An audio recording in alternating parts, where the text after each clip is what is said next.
Hello friends, BD পাকঘরে আপনাদের সবাইকে স্বাগতম। আজকে আমি আপনাদের সাথে যে রেসিপিটি শেয়ার করব সেটি হলো কাঁচা কাঁঠালের তরকারি। কাঁচা কাঁঠালের তরকারি আমরা সকলেই খুবই পছন্দ করি, তাই আপনাদের সাথে আজকের এই রেসিপিটি শেয়ার করব। আশা করব আপনাদের সকলেরই খুবই ভালো লাগবে। তাহলে চলুন শুরু করা যাক আমার আজকের রেসিপিটি।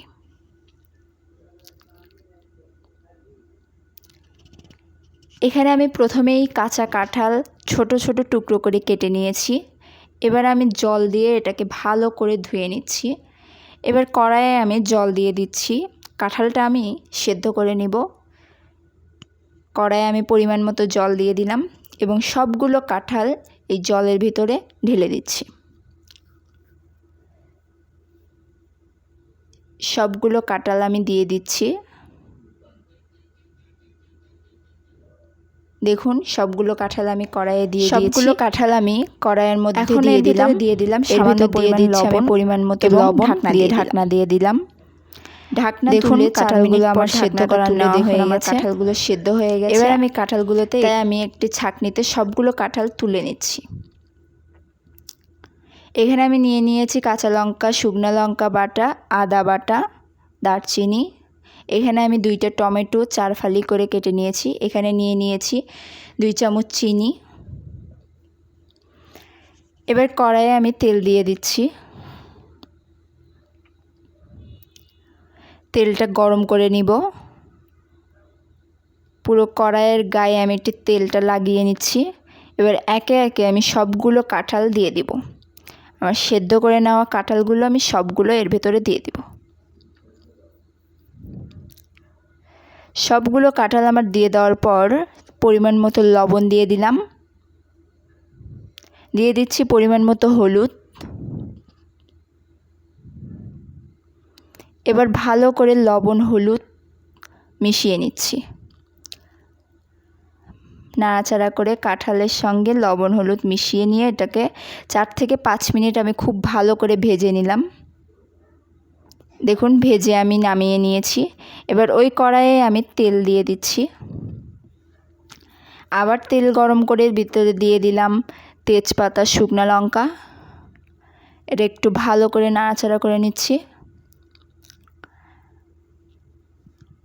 এই পর্যায়ে এর ভিতরে আমি দিয়ে দিব জিরা। এখানে দিয়ে দিলাম 1 টেবিল চামচ জিরা। এটাকে ভালো করে লাল লাল করে ভেজে নিলাম। নিয়ে এর ভিতর দিয়ে দিচ্ছি 1 চামচ শুকনো লঙ্কা বাটা, 1 চামচ আদা রসুন বাটা,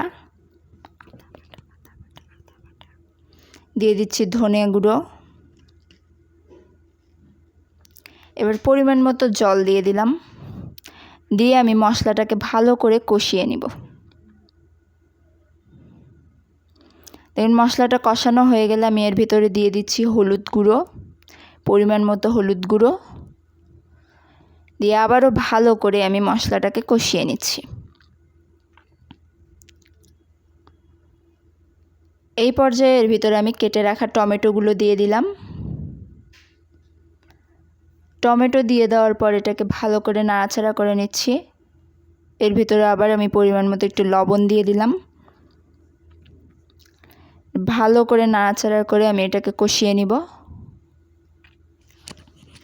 এই পর্যায়ে দিয়ে দিচ্ছি আমি 1 চামচ চিনি। যে কোনো নিরামিষ রান্নায় সামান্য চিনি ব্যবহার করলে রান্নার স্বাদটা একটু বেড়ে যায়। এবার আমি কষে নেওয়া মশলার মধ্যে একে একে সবগুলো ভেজে রাখা কাঁঠাল দিয়ে দিচ্ছি। সবগুলো কাঁঠাল আমার দেওয়া হয়ে গেছে। এবার আমি ভালো করে নেড়ে চেড়ে এটাকে কষিয়ে নিচ্ছি।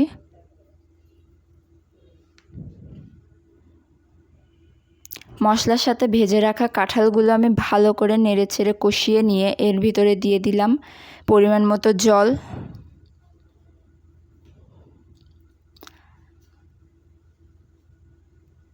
যেহেতু কাঁঠালগুলো আমার আগে থেকেই সেদ্ধ করে নেওয়া রয়েছে, সেহেতু খুব বেশি জল দেব না। পরিমাণ মতো জল দিয়ে এটাকে ভালো করে নাড়াচাড়া করে নিলাম। দেখুন, তরকারিটা আমার ফুটতেছে। এখানে দিয়ে দিলাম আমি 1 চামচ চালের গুঁড়ো, একটু পানিতে ভালো করে মিশিয়ে নিয়ে এর ভিতরে দিয়ে দিলাম। এবার এটাকে ভালো করে নাড়াচাড়া করে নিচ্ছি। এখন দিয়ে দিচ্ছি দারচিনি বাটা। দারচিনি একটু বেটে নিয়ে আমি এটার ভিতরে দিয়ে দিলাম। আবারও ভালো করে আমি এটাকে নাড়াচাড়া করে নিব। হাই হিটে এটাকে আমি 5 থেকে 7 মিনিট ভালো করে জাল করে নিয়েছি। এই পর্যায়ে আমি নামিয়ে নিব।